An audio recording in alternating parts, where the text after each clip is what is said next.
নির্বাচনের পালে হাওয়া লেগেছে। নৌকা যদি চলতে হয় পাল থাকতে হবে নিচ্ছিদ্র, আর প্রবল বাতাস লাগবে। বাতাস নাই, পাল আছে, নৌকা চলবে?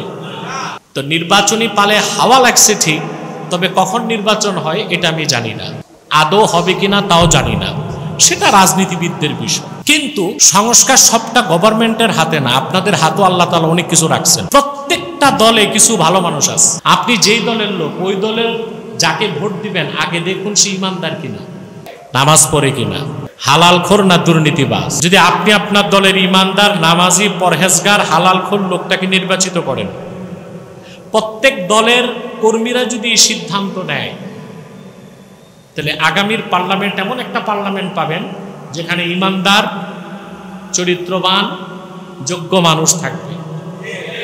এটা যদি করতে পারেন, বাংলাদেশ হয়ে যাবে ইসলামী সোসাইটি। ইসলামী রাষ্ট্রের আগে হবে ইসলামী সোসাইটি। আমরা এই প্রজন্ম যদি একটি ইসলামী সমাজ উপহার দিতে পারি, আগামী প্রজন্ম বাংলাদেশকে একটি ইসলামী রাষ্ট্র উপহার দিয়ে দিবে। আজকে যে কথাটা না বললেই নয়, আমাদের বাংলাদেশের সবচেয়ে বড় সমস্যা হচ্ছে দুর্নীতি। এটা মানেন? বাংলাদেশ জন্মের পর থেকে এখন পর্যন্ত এমন একটা সময় পার হয় নাই যখন দেশে দুর্নীতি ছিল না বলে প্রমাণ হয়। দুর্নীতি, কারাপশন, এটা বাংলাদেশের প্রিন্সিপাল ক্রাইসিস, মৌলিক সমস্যা হচ্ছে দুর্নীতি। এখন যারা পরাজিত, বিতাড়িত, তারা নাই, যারা বিজয়ী তারাও কি দুর্নীতি মুক্ত হতে পেরেছে? এটার জন্য সিস্টেম দায়ী, সিস্টেম দায়ী। এখন আপনারা হাজারো সংস্কার করলে দেশ ঠিক করতে পারবেন না। সংস্কার করতে হবে তাকওয়ার ভিত্তিতে। বুঝেন নাই? একটা রাষ্ট্রের যতগুলো ইনস্টিটিউশন আছে, সবগুলো ইনস্টিটিউশনকে ফাংশনাল করতে হলে সব জায়গায় সংস্কার লাগবে। কি লাগবে? আপনার শিক্ষা ব্যবস্থায় সংস্কার লাগবে। আপনি যে শিক্ষা দিচ্ছেন, এতে আমার দেশের মানুষ না আখেরাত পাচ্ছে না দুনিয়া পাচ্ছে। ইসলাম শিক্ষা দেওয়া হয় না, এই জন্য অধিকাংশ অফিসার দুর্নীতিবাজ হয়, ঘুষখোর হয়। একেবারে মন্ত্রী, এমপি যে যেভাবে সুযোগ পায় চুরিচামারি করেই যায়, কারণ দিনের শিক্ষাটা নাই। আর দুনিয়াতে কিছু পায় না। কি রকম? ঢাকা বিশ্ববিদ্যালয় প্রতিষ্ঠিত হয়েছে 1921 সালে, 100 বছর হয়ে গেছে। এই 100 বছরে ঢাকা বিশ্ববিদ্যালয় আন্তর্জাতিক মানের কয়টা বিজ্ঞানী, দার্শনিক, গবেষক বাংলাদেশকে দিতে পারছে? কয়জন? 10 জন গণনা যাবে, হাতে 10 জন, হাতে গোনা 10-12 জন হবে। 100 বছরে একটা বিশ্ববিদ্যালয় আমাদেরকে বিশ্বমানের গবেষক, বিজ্ঞানী, দার্শনিক, সাহিত্যিক উপহার দিতে পারে না। তাহলে আমাদের শিক্ষা ব্যবস্থা না দিনমুখী না দুনিয়ামুখী। তো সংস্কারটা এখানে দরকার। যদি আমাদের শিক্ষার মূল ভিত্তি হয় কোরআন ও সুন্নাহের দ্বীনি শিক্ষা, সাথে যদি বিজ্ঞান প্রযুক্তি থাকে, তা আমার দেশে এমন শিক্ষিত মানুষ আমরা পাবো রাষ্ট্র পরিচালনায়, যারা একদিকে ইমানদার, নামাজি, পরহেজগার, আরেকদিকে হবে কেউ উকিল, কেউ ম্যাজিস্ট্রেট, কেউ ব্যারিস্টার, কেউ মন্ত্রী, কেউ এমপি। তখন হবে সংস্কার। তখন হবে আপনার আইন আদালতকে সংস্কার করতে হবে। এই মানবরচিত আইন দিয়া আপনি আইনের শাসন কায়েম করতে পারবেন না। শরিয়া আইনকে গ্রহণ করতে হবে আপনাকে। প্রতিটি জায়গায় সংস্কার আপনাকে করতে হবে তাকওয়ার ভিত্তিতে। কিসের ভিত্তিতে? আল্লাহ যেন আমাদেরকে কবুল করেন, আল্লাহ যেন আমাদেরকে মঞ্জুর করেন।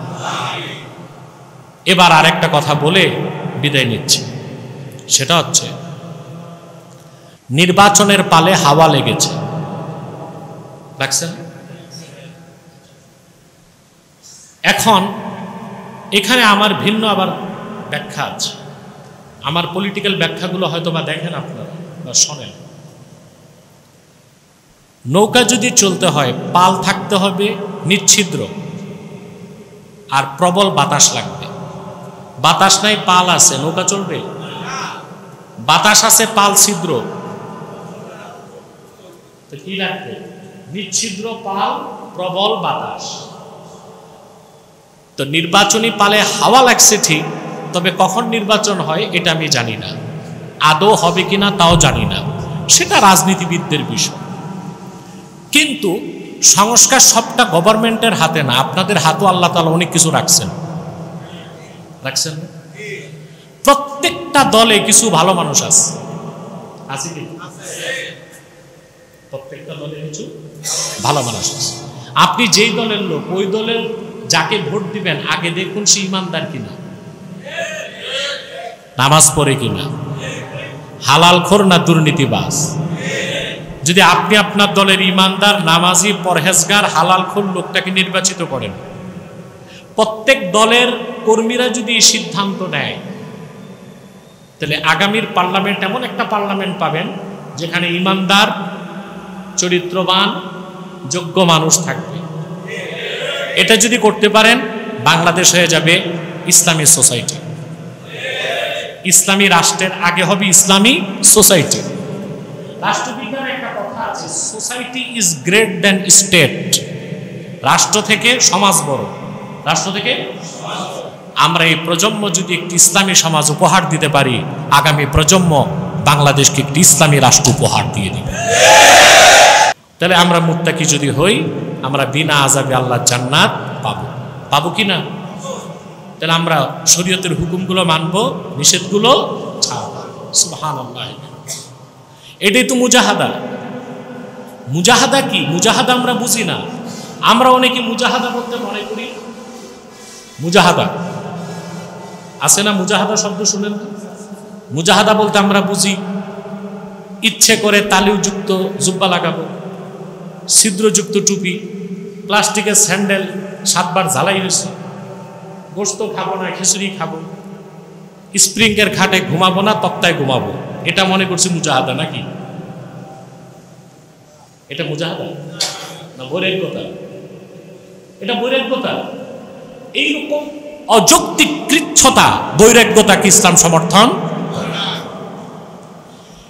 যখন আপনার কাছে কোনো কাপড় নাই, তখন তালিযুক্ত কাপড় পরেই সুন্নাত। আর আল্লাহর পক্ষ থেকে দামি পোশাক পেলেন, তখন ওইটা পরা সুন্নাত। সুন্নতের বাইরে কোনো মুজাহাদা নাই, সুন্নতের বাইরে কোনো তাকওয়াও। সুবহান। রাসূলুল্লাহ সাল্লাল্লাহু আলাইহি ওয়াসাল্লাম দামি জুব্বা মুবারক পরছেন না?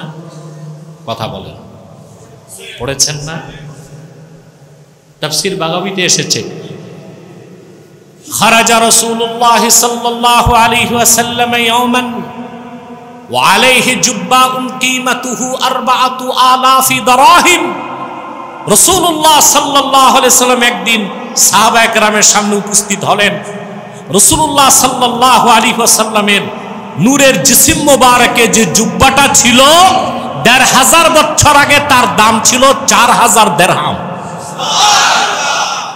কত?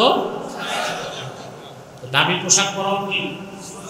যদি আল্লাহ দেন, আর না থাকলে দামি যুক্ততা পরা কি? থাকার পর বর্জন করা কি? বৈরাগ্য। এটা কোনো মুজাহাদা। হাদিসে সরা এসেছে যে 1500 বছর আগে কোন এক বাদশাহ রাসূল করিম সাল্লাল্লাহু আলাইহি ওয়াসাল্লামের কদমে জুব্বাটা পাঠিয়েছিল। আর আল্লাহর পক্ষ থেকে, আল্লাহর কোনো বান্দার পক্ষ থেকে হাদিয়া আসলে তা গ্রহণ করতে হয়।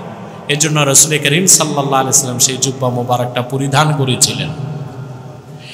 আরেকটা কারণ, রাসূল করিম সাল্লাল্লাহু আলাইহি ওয়াসাল্লামের উম্মতের মধ্যে হাজারো রাজা বাদশা আসবেন, তাদের জন্য সুন্নতে আমল করতে সমস্যা। সুবহান। আর যখন থাকবে না দামি পোশাক, তখন কম দামি তালিযুক্তটা পরা কি? সুন্নাত। যেমন হযরত ওমর অধিকাংশ সময় তালিযুক্ত জুব্বা পরতেন। গোশত আপনার কাছে আছে, আপনি খাবেন না, আপনি বলবেন না আমি গোশত খাই না, আমাকে খিচুড়ি দাও, এটা কি তাকওয়া না বৈরাগ্যতা? কথা বলেন। গোশত খাওয়া কি খারাপ? না গোশত খাওয়া সুন্নাত। হাদিস শরীফে এসেছে রাসূল করিম সাল্লাল্লাহু আলাইহি ওয়াসাল্লাম ইরশাদ করেছেন, খায়রুত তাআমি ফিদ দুনিয়া ওয়াল আখিরাতিল লাহমু, দুনিয়া ও আখিরাতের সর্বোৎকৃষ্ট খাদ্য হচ্ছে গোশত।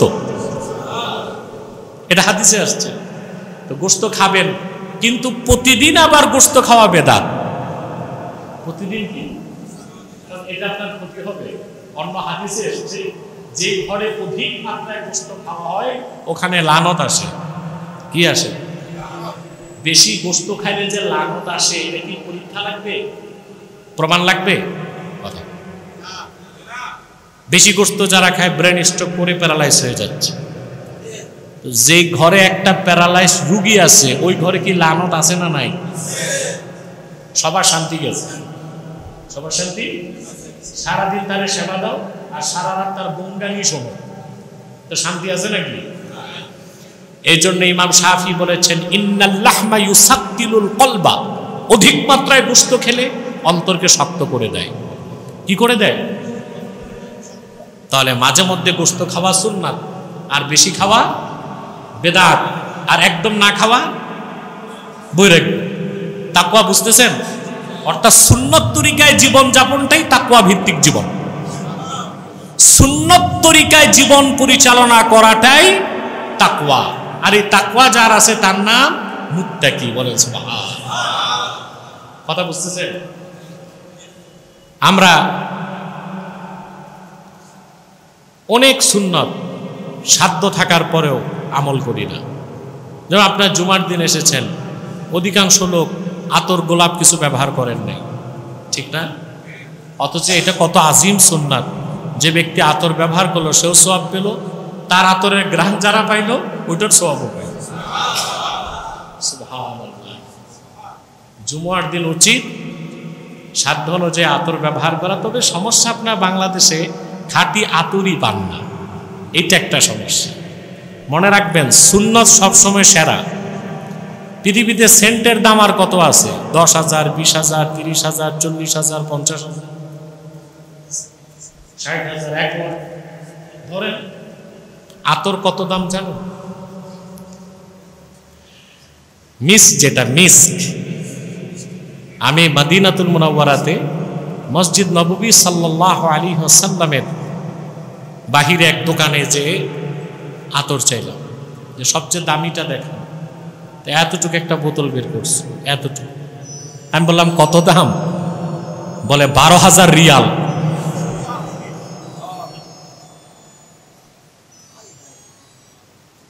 এক তোলা আতর প্রায় 2.5 লক্ষ টাকার উপর। আতর কত দাম?